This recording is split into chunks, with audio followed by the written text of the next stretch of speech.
I'd like to thank everyone for coming today to listen to the ramblings of an old wave in my time in the military. Miss Connie and Miss Fry, I'd like to thank you all for making this possible for me and giving me the privilege to share my memories with you all. This also comes about because of an article that my daughter, Laura Lynn Buchanan, had written comparing service back in my day and how it compares to today. Very, very different. I grew up in a time that was, as Ms. Fry said, very gender difficult. I invite you today to wander with me down the long-forgotten lane of my memory and glimpse into the quickly fading memories of my life as a Navy wave. Now, what WAVE stands for is Women Accepted for Volunteer Emergency Service. And it's an acronym, WAVES. Originally, we were formed in 1942, 43, somewhere along there, during World War II. It was set up as a temporary service because they needed the men to be able to go to the wars. Women at that time were not allowed to serve during the war. So we didn't do combat or go on ships or anything like that back in World War II.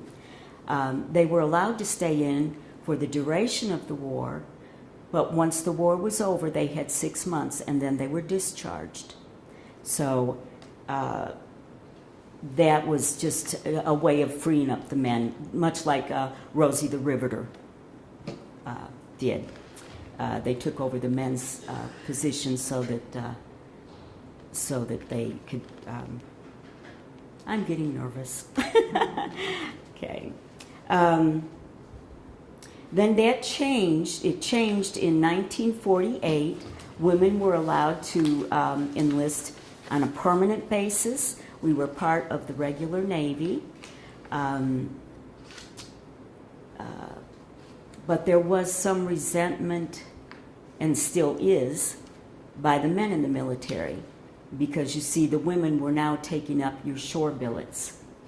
So they were out to sea or in combat or whatnot. We were not allowed to do that. We served more in clerical positions or in the hospital. Women's roles, quotes. Just give you a little background on myself. I grew up in the suburbs of Chicago, Illinois, back in the 50s and 60s. Dad was a Navy, he had served in the Navy for 8 years along with an uncle, my Uncle Dick. They were on the same ship together and served in the Pacific and did see combat, which affected them later in life. My mom was a stay-at-home mom, kept our house neat, clean, and quiet. During my upraising, we were taught to be respectful to all adults. There was patriotism. We played games. It was a very similar life, not quite as good as what you see on Leave It to Beaver. Mom didn't wear heels and pearls, but and Dad didn't help with the dishes. We did have our roles, but the women knew their roles at that time. Yes, there was sexual harassment in the workplace, but that was a common thing. We didn't know any differently than we do nowadays. We lived through the assassination of President Kennedy. That was the first rocking of my world. The Cuban crisis, we lived through that. I remember seeing the multitude of airplanes flying overhead, going to the Cuban crisis. There was a sense of patriotism. You wanted to do something to serve your country. But times were changing. Not in my little community. But times were changing across our country. There was unrest, rioting, there were hippies a little bit later on, but it hadn't yet reached my area. So life was good where I grew up. We didn't have some of the prejudices that I later ran into when I came to West Virginia and down south. We just didn't have it in my hometown. So it was quite a shock then when I came to West Virginia. Back to my enlistment, I had graduated at the age of 17 in 1965. I had made plans to go into the convent. I was raised Catholic, and the convent I was going into did social work, and we were told we had to wait a year before we could enter because you didn't really know what life was about unless you'd worked at least a year after high school. So my plans suddenly fell through. I go to my dad and I says, what do I do now? I can't go yet, so I don't know what to do with my life. Dad, in his wisdom, said, well, you can't ride around on a motorcycle working here and there like you're saying you're going to do. I suggest, let me take you to the recruiter and get you signed up. You'll have a roof over your head, you'll have an education, you'll have food and clothing. You'll learn what life is about. So off I went. We went to the recruiters. Mom was cooking dinner that night, and he goes, Jerry, hold the dinner. She's going to the recruiter. It's like, what? I thought she was going to the convent, So as we got to the recruiter, he explained there are some requirements that have to be met. If I can find the page that I wrote that on, the requirements were a woman had to be 18 years of age, unlike the men who could join at 17 with parents' permission. You had to be single, a high school graduate, and by single I mean single and no dependents. You also had to be 5 foot tall. I met all but one requirement. I was 4'11". Okay, so the recruiter suggested, and for you younger folks, wrap your hair up, tease it up as high as you can get it, spray it until you could knock a person out with the hardness of it, and we won't press down when we have to measure you. So, I enlisted.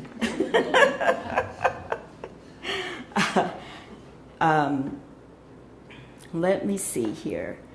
I was sworn in Chicago, Illinois, and boarded a plane with several other women that were enlisted in the Navy. We had to pass a physical and all that before we could be sworn in. And that was the proudest day of my life, standing there, hand raised, pledging to serve my Constitution in my United States of America. I was on my way. Well, we flew into a place called Bainbridge, Maryland. It was supposed to have been a temporary base, but it was kept around for quite a number of years. Turned out to be more of a permanent base. It just closed, I think, in the 80s or 90s. When we got off there was a bus that met us at the station, or at the airport, took us to the barracks. The women were separated entirely from the men. We were in an entirely separate area of the base. The only time we had any interaction with the men was when we went through the chow line at the chow hall. But again, we ate separately and lived separately. When I got off the bus and we all lined up and started marching, well, not marching, but shuffling along into the barracks with our belongings, at the quarterdeck, there was a wave, down on her knees, in dungarees. Dungarees were like a jean type material. And she was scrubbing the baseboard with a toothbrush. And I thought, yeah, trying to scare us. Yeah, that's not going to work.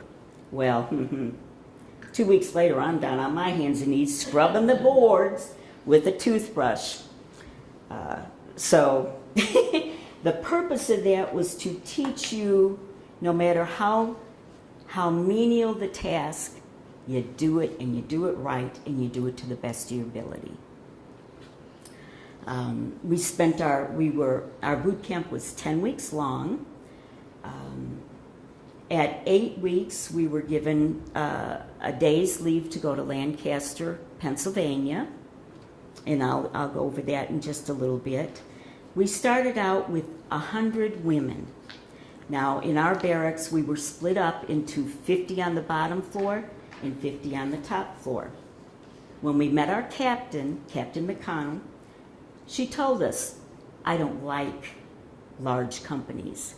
I will weed you women out. We're going to see who has what it takes to be a wave in my Navy. So, the weeding began. We would march off to classes. The first 2 weeks we were fitted with our uniforms. Our hair was cut and styled. It was allowed to touch your collar but not go past. You weren't allowed to pin it up. We didn't wear jewelry other than a watch. And we were being taught how to wear the uniform proudly and properly. We were told you had to wear red lipstick. Now, some girls didn't wear lipstick. When we were in uniform, you wore red lipstick or a various shade of red because it complemented the uniform. Back in the day, our nylons, we had the seams. Pantyhose weren't yet in, so we had the seams. Everything we owned had to be stenciled. Everything was labeled with your name, company, and your serial number. Now, your serial number was not your Social Security number. You were assigned a number, and mine was 998-9495W.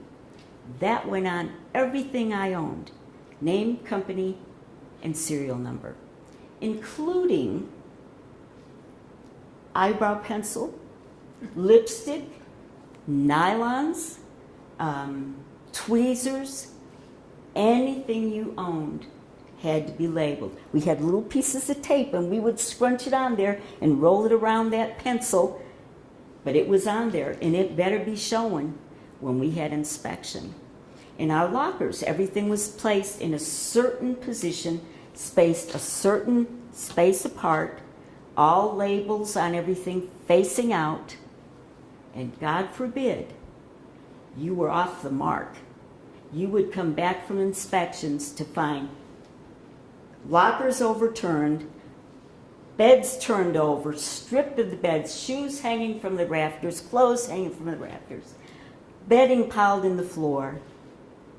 And you had a certain amount of time to get it all gathered up and figure out whose was whose and get it all back in place because our captain was coming back in to re-inspect us the next day. I guarantee we learned fast. You get it right and you keep it right. Our beds, we were taught how to make the beds. You had to be able to flip a quarter on that bed. Some of us got it, some of us didn't. I was used to making my bed. I was used to making my bed at home and thought I had it down. We didn't have fitted sheets. It was just a flat sheet. We short sheeted it. In other words, it's not tucked at the end of the bed, but tucked up at the head of the bed, square corners and tucked under. We learned, again, how to make a bed and make it properly. When we had inspections, we had weekly inspections. We would line up in the barracks all across. We'd be helping each other before our captain came in, be helping each other. Seams straight, pins, name tags straight, your pin on your hat correct, square tied. We wore black ties that were flared out and tucked under our shirts, which under our uniforms, which you'll see in the pictures that I have here. So we would check and make sure everything was squared away as far as our appearances. We learned very quickly, you don't lock your knees when you're standing at attention. first few times we had inspections, boom, this girl's dropping, that girl's dropping, and we're going, we're all getting us, she fell. You don't rank. She falls, you let her be. You still keep your eyes straight ahead, and you stand at attention. And you don't lock your knees. So after a few weeks, we figured that out. But even marching, sometimes a girl would pass out. No, you don't stop and help. You don't try to help her up. You march over her. You don't step on her, but you march over her and you keep on going. They'll pick her up later on. So you learn to kind of toughen up a little bit. Some of our studies, we did go to classes every day. Some of our studies, we learned Navy ranks and rates, how to identify ships and aircraft, Navy history, tradition, customs, self-improvement, swimming lessons. We did have swimming lessons. You're in the Navy, you better learn how to swim. So those were our classes. When we would come back to the barracks, we would exercise, girly exercises. It's nothing like what they have now. We didn't do push-ups as the men do the push-ups. We were on our knees and you do these little doggy bows kind of. That was our push-ups. We were tough. We learned how to, like I say, we learned how to make our bunks, set up our lockers, label everything, learn how to polish shoes, what you call a spit shine. We didn't have patent leather shoes, but boy, you shine those shoes with a wax, till they looked like you had patent leather. And I was the best one at it because I had the smallest little foot. So the girls would always, show us how you do your shoes, show us how you do your shoes. We had boondockers. They were called boondockers. That's dockers. It's a type of an Oxford, which again, you'll see in some of the pictures. We also had a set of high heels. We didn't march in them except like in special parades, maybe. You might march out in them. But we wore boondockers on a daily basis. Again, everything had to be polished and spit shined. We studied in the barracks. Let's see. We were expected to act like ladies at all times. There was no cussing, no badgering. Like you see on like Gomer Pyle or some of the war movies. You'll see the guys lined up and they're in the captains in their face just giving them down the road, cussing and carrying on, right in their face. That was not done with the women. You were treated like a lady. You acted like a lady. When you were in uniform, you presented yourself in a firm, military, proud fashion. And you acted like a lady at all times. Let's see here. Our barracks, it was an open floor concept. The restrooms or the washroom, that again was an open concept, showers and like that. Of course, we had stalls for our private time. But, you've got 50 women and trying to get in a small bathroom.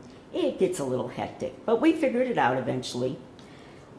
We had a set of 2 to 3 metal bunks to each cubicle. Our cubicles were formed by lining up the lockers. We didn't have air conditioning in the barracks. Again, this was an old World War II barracks. We didn't have air conditioning, so during the night when we slept, our captain, who had a private room in the barracks at the end of the hall, she would come and place tall fans that rotated and could cool us as we slept. Well, one night, one of the girls got up to go to the bathroom and didn't realize where the fan was, and as she's feeling her way her hands went into the fan. We were awoken to blood-curdling screams and blood everywhere. It created hysteria. Girls were screaming, girls were passing out, and needless to say, the next day several girls asked to go home. They couldn't handle it. They couldn't handle the stress of the daily pressures of what we were going through, because it was more of a mental challenge. Again, she wanted a small company, so we were challenged daily, but it was mental games more than physical games. By the time we graduated, our 50 group was whittled down to 28. 28 girls made it through, and 2 of them were setbacks from another company. What a setback means is they maybe didn't pass their grades in class, or failed at their inspections too many times, or whatever. In other words, they needed to stay maybe an extra week or so for further training to be up to par. So with 2 setbacks, we graduated 28. Now, in order to graduate, we had, I mentioned swimming, we're the Navy. We would go into our class, this was for our final passing grade. You wore your swimsuit, your bathing cap, you had a dungaree shirt on that fitted your shape. It wasn't just some thing that just kind of hung there. You had your dungarees on. You would go up to the top highest diving board, take your dungarees off, tie the legs in a knot, each leg in a knot, blouse it overhead to balloon it. You had to get air in it so that it would be like a float. And with that ballooned, you dived off that diving board and hoped to goodness you made it, and it was still ballooned. And then you swam with it. You swam the length of the pool. We did rescues also. That was another thing that we had, mock rescues of saving someone. Not that we're going to be on a ship and have to save them, but that was part of our training. Let's see, we did, as I mentioned earlier, we did go to Lancaster for a little brief break at about 8 weeks.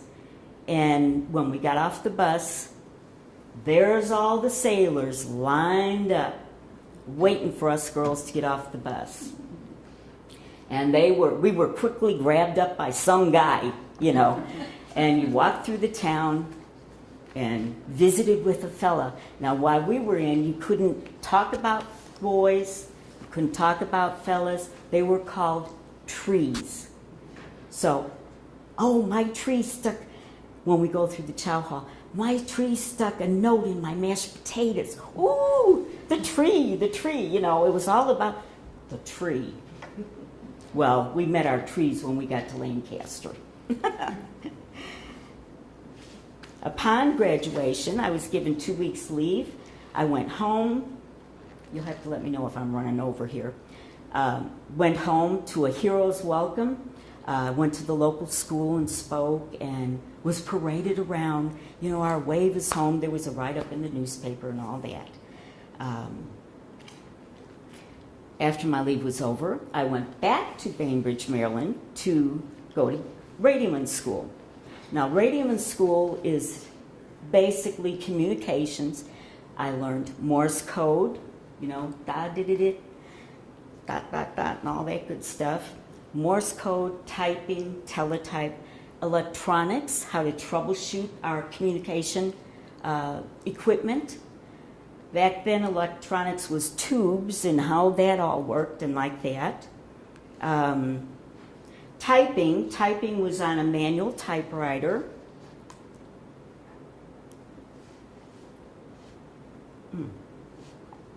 And in class, we would, for Morse code, in class we would sit with a headset on, big earmuffs like, sitting at your typewriter, hands on the keyboard, staring straight ahead, and these sounds would come over, these dots and dashes.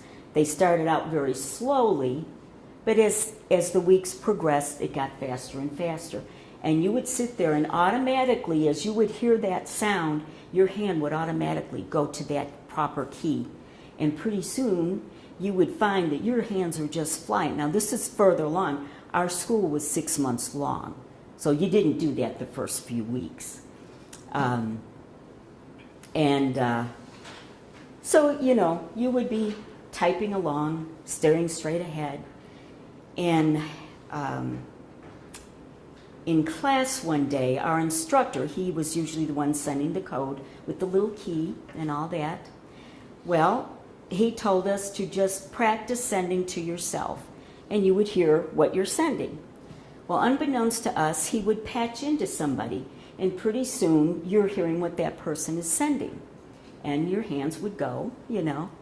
Well, as we're going along, I'm hearing snickers and giggles and, you know, kind of thing. The fellow sitting next to me is nudging me with his elbow, and he is beet red. Well, it's like, what in the heck is wrong with these people? I'm sending. Well, I was sending to the entire class. Linda Kochenburg loves Bobby Besenyei. Over and over and over again. The young man and I had just recently started dating, and now the whole class knew about it. So there we then sat, beet red.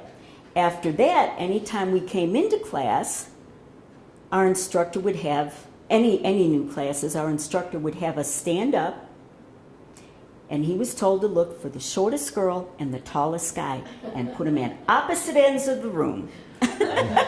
So that took care of that. Now, to backtrack a little bit, that young man got my attention by being very shy, very kind of backwoodsy acting, like, oh, do you wear that there finger paint? You know, and it's like, it's called fingernail polish, you know. He did get my attention, though, by leaning over one day in class, getting ready to throw up in my lap. And I'd tell him, go to the bathroom. Don't throw up next to me. He'd been drinking a little too much the night before. So I figured I better take this little redneck under my wing. He later became my husband, by the way.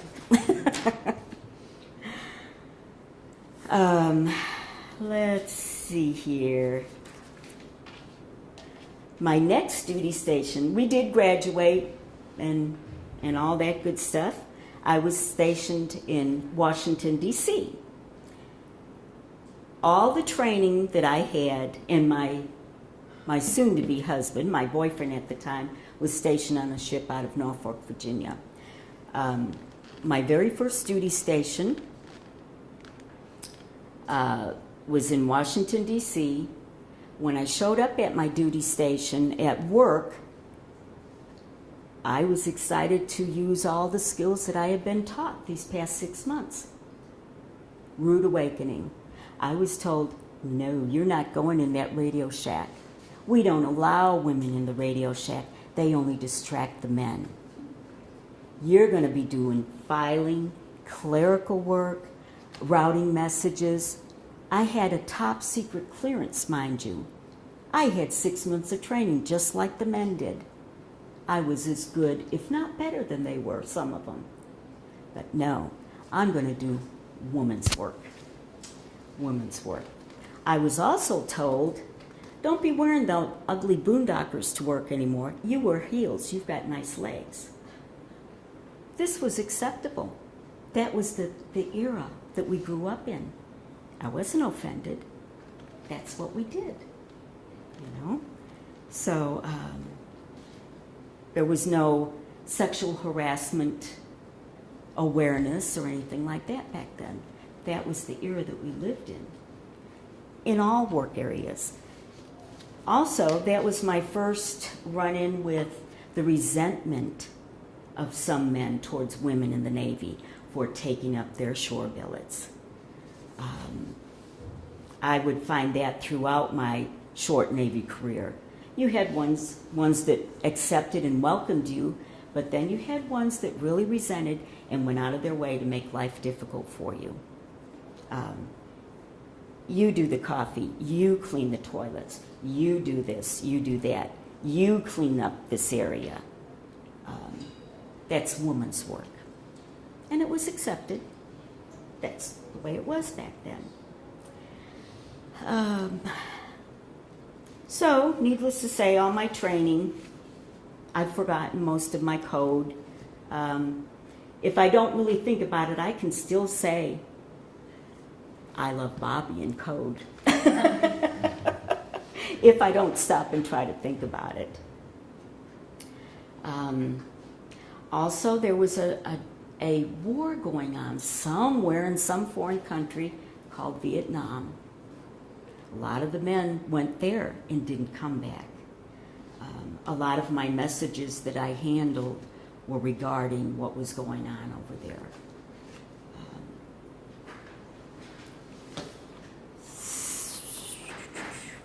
Let's see. While I was stationed in D.C., I've lost a page somewhere, but anyway, while I was stationed in Washington, D.C., the young fellow from radioman school and I married. I stayed in D.C. for a year, as was required. Women had to stay at their duty station a year. Even though they were married, they could not be stationed with their husband. Because what was happening earlier was a lot of girls would get married. You think you've got a person to fill this position, and, oh, she's married, she's going off now with her husband. They might not have a billet open for that person. So you had to stay at your duty station a year. When I did get stationed down there in Norfolk with him, while I was on leave, I got pregnant. In the Navy, you couldn't have a pregnant woman. We didn't have maternity uniforms. So even though we were married, and remember, we couldn't have dependents, so even though we were married, I got pregnant. I could stay in until my uniform did not fit. And then, as you'll see in one of these pictures, the white uniform, that was the day I was discharged in my white uniform. In closing, I'd just like to say that, and I was discharged August 9th, 1967, 2 years after I originally enlisted. In closing, I'd just like to say that my father's advice to me on the day that I joined served me very, very well. He said, always do your best, give more than expected, be honest, be true to yourself, keep your mouth shut, and do whatever they ask without question, and you'll be just fine. And those words have gotten me through my entire life. Except I don't keep my mouth shut and question anymore. I do now. And I thank you all for coming and listening to my nervous ramblings. And if anybody has questions, I'll try to answer. But I would encourage you to come and look at what I have set out for you, look at the different uniforms. There's a very nice article right there on that table at the end. If you care to look through that and read, you'll see the comparisons of today. Women now go on submarines, they go into combat, they serve on ships. Not saying it's a really good idea with some of these things, because it does cause some problems, but look at how far we've come. And sexual harassment, you clean that toilet or you make the coffee because you're a female, no more. We don't tolerate it. And I thank you all.